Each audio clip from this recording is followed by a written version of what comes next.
प्रधानमंत्री ने इंटरव्यू दिया है और बड़ी बातें चुनावी बॉन्ड को लेकर भी कही हैं, कई खुलासे किए हैं और कहा है कि कांग्रेस के 6 दशकों पर एक दशक भारी है। इस वक्त ये बड़ी खबर आपको बता रहे हैं, जहां शाम 5:30 बजे प्रधानमंत्री का ये इंटरव्यू टेलीकास्ट होगा रिपब्लिक मीडिया नेटवर्क पर। चुनाव बॉन्ड को लेकर बड़ी बातें कही और ये भी कहा है कि जो 6 दशक रहे हैं कांग्रेस के, उस पर एनडीए का एक दशक भारी है।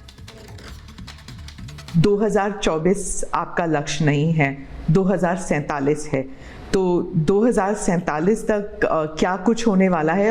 गति भी बढ़ानी है और स्केल भी बढ़ाना है। देश के सामने एक अवसर है कि एक कांग्रेस सरकार का मॉडल और एक बीजेपी सरकार का मॉडल, उनका 5-6 दशक का काम और मेरा सिर्फ 10 साल का काम। इलेक्टोरल बॉन्ड्स के बारे में राहुल गांधी जो हैं वो हर भाषण में कहते हैं और विपक्ष के नेता भी कहते हैं कि इसमें धांधली हुई है। कि इलेक्टोरल बॉन्ड थे तो आपको ट्रेल मिल रहा है मनी का, कि किस कंपनी ने दिया, कैसे दिया, कहां दिया।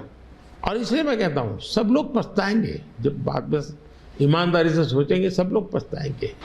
इलॉन मस्क भारत आने वाले हैं, उन्होंने कहा था वो आपके प्रशंसक हैं, he is a fan of yours. क्या हम भारत में टेस्ला कार, स्टारलिंक ये सब देखेंगे? एलन मस्क मोदी के प्रशंसक है, वो अपनी जगह पे है, मूलतः वो भारत के प्रशंसक है। Have we come to this situation जहां पे पहले होते थे, बोला जाता था कि Indira is India, India is Indira, और अब है मोदी इज भारत, भारत इज मोदी। क्या उस लेवल पर पहुंच गए हैं? ऐसा है कि देश ये कहता है, और जो मैं खुद भी फील करता हूं, कि ये मां भारती का बेटा है। इलेक्टोरल बॉन्ड्स के बारे में राहुल गांधी जो हैं वो हर भाषण में कहते हैं और विपक्ष के नेता भी कहते हैं कि इसमें धांधली हुई है। कि इलेक्टोरल बॉन्ड थे तो आपको ट्रेल मिल रहा है मनी का, कि किस कंपनी ने दिया, कैसे दिया, कहां दिया। और इसलिए मैं कहता हूं सब लोग पछताएंगे, जब बात बस ईमानदारी से सोचेंगे सब लोग पछताएंगे। इलॉन मस्क भारत आने वाले हैं, उन्होंने कहा था वो आपके प्रशंसक हैं, he is a fan of yours. क्या हम भारत में टेस्ला कार, स्टारलिंक ये सब देखेंगे? एलन मस्क मोदी के प्रशंसक है, वो अपनी जगह पे है, मूलतः वो भारत के प्रशंसक है। Have we come to this situation जहां पे पहले होते थे, बोला जाता था कि Indira is India, India is Indira, और अब है मोदी इज भारत, भारत इज मोदी।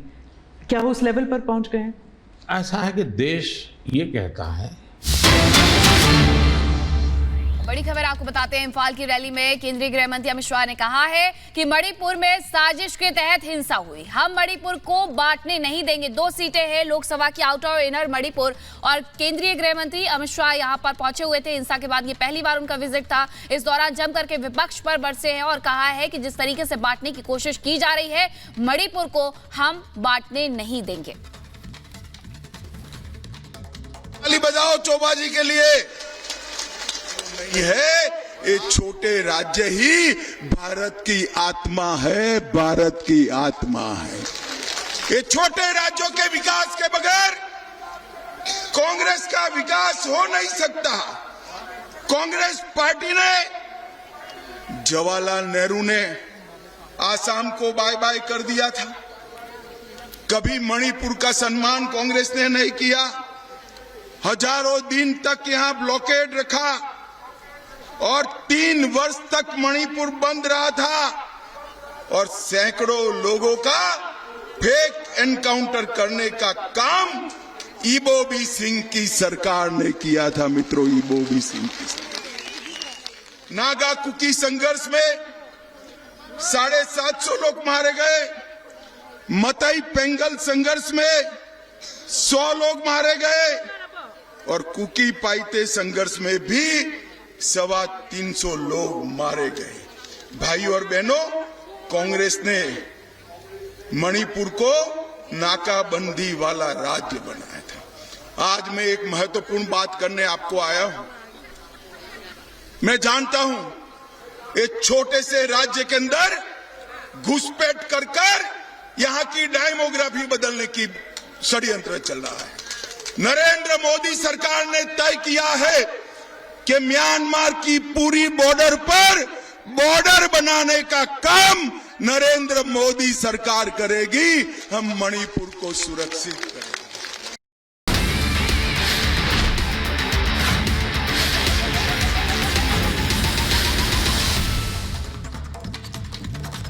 लोकसभा चुनावों से जुड़े हुए खास प्रोग्राम चलेगी या नहीं चलेगी, आज हम बात करेंगे गोरखपुर लोकसभा सीट की। और इस पर अगर मुकाबले की बात करें तो दिलचस्प होते जा रहा है मुकाबला। इस बार 2 भोजपुरी एक्टर्स चुनावी मैदान में हैं। ऐसे में किसकी चलेगी और किसकी नहीं, इसका फैसला जनता करेगी। इस खास रिपोर्ट में देखिए जनता क्या कह रही है।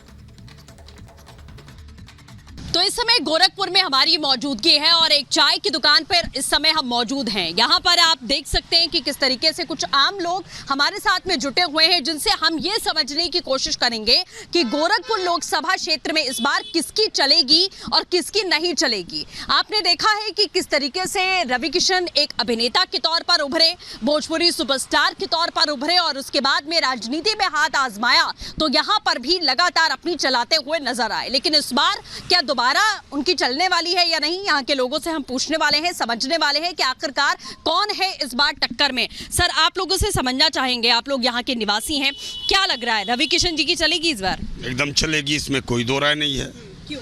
इसलिए चलेगी कि हम लोग किसी भी विधायक और सांसद के विषय में हम लोग बात नहीं कर सकते हैं। हम लोग उस जगह पे बात करते हैं जिस जगह पे हम लोगों की धरातल तैयार होती है, और वो जगह है केंद्र। केंद्र अगर मेरा कार्य करता है तो मेरे देश में, अगर केंद्र मेरा अच्छा काम करेगा तो मेरे देश में वाकई वही दशा बदलेगी। जैसे देश की दशा बदलेगी वैसे देश की दशा बदलेगी, उसी तरह हम लोगों की भी दशा बदलेगी, ये हम लोग मानते हैं। इसीलिए हम लोग जो है वो बीजेपी के हाथ को मजबूत करेंगे और यहाँ से रवि किशन ही निश्चित रूप से जीतेंगे। इसमें मैम, आपसे भी हम समझना चाहेंगे, महिलाओं का बड़ा मुद्दा रहा है और सरकार भी लगातार कोशिश करती रही है महिलाओं को तमाम योजनाओं के जरिए सशक्त करने की, लेकिन यहाँ के जो प्रत्याशी हैं, चूंकि पहले बाबा की सीट रही है, क्या लगता है आपको रवि किशन जी की हवा चलेगी? चल गई है मैम, चलेगी नहीं, चल रही है और चल गई है और चलेगी। भूत भविष्य वर्तमान तीनों में उनकी हवा चलेगी और चल रही है। और रही बात ये विकास की, तो विकास तो दिख रहा है ना मैम, वो कहने की ज़रूरत ही नहीं है। और जहाँ तक महिलाओं की बात है, महिलाओं इतनी सशक्त कभी पहले नहीं थी जितने अब हैं। अब भाजपा के सरकार में है, भारतीय जनता पार्टी के सरकार में है। जैसे श्री मोदी जी ने हम लोगों को मान सम्मान और स्वाभिमान दिया है, ऐसा कभी हम लोगों को नहीं मिला था। आज हम लोग सर ऊंचा करके चलते हैं, घर में भी करते हैं, ऑफिस में भी करते हैं, और फिर कहीं पति के ऑफिस में भी कुछ फंस जाता तो वहाँ भी करके आ जाते हैं।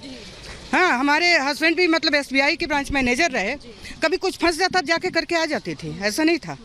लेकिन आज जो मान सम्मान स्वाभिमान अपने हमारे श्री सरकार में मिली है वो कभी नहीं थी। और उसके लिए मैं बहुत बहुत बहुत ही धन्यवाद देती हूँ अपने प्रधानमंत्री जी को कि हम लोगों को आज एक सशक्त नारी सम्मान उन्होंने दे रखा है, जिससे कि हम लोग सर ऊंचा करके चलते हैं। ठीक है, आप बताइएगा सर, क्या लग रहा है, क्या माहौल है और इस बार गोरखपुर में किसकी चलने वाली? देखिए, ये पूज्य योगी आदित्यनाथ जी की सीट है और यहाँ पे पिछली बार भी हमारे रवि किशन जी जो है भारी मतों से जीते थे। तो यहाँ पर गुरु गोरक्षनाथ की जो महिमा है वो ऑलरेडी हमारा भाजपा पार्टी के साथ में जुड़ा हुआ है।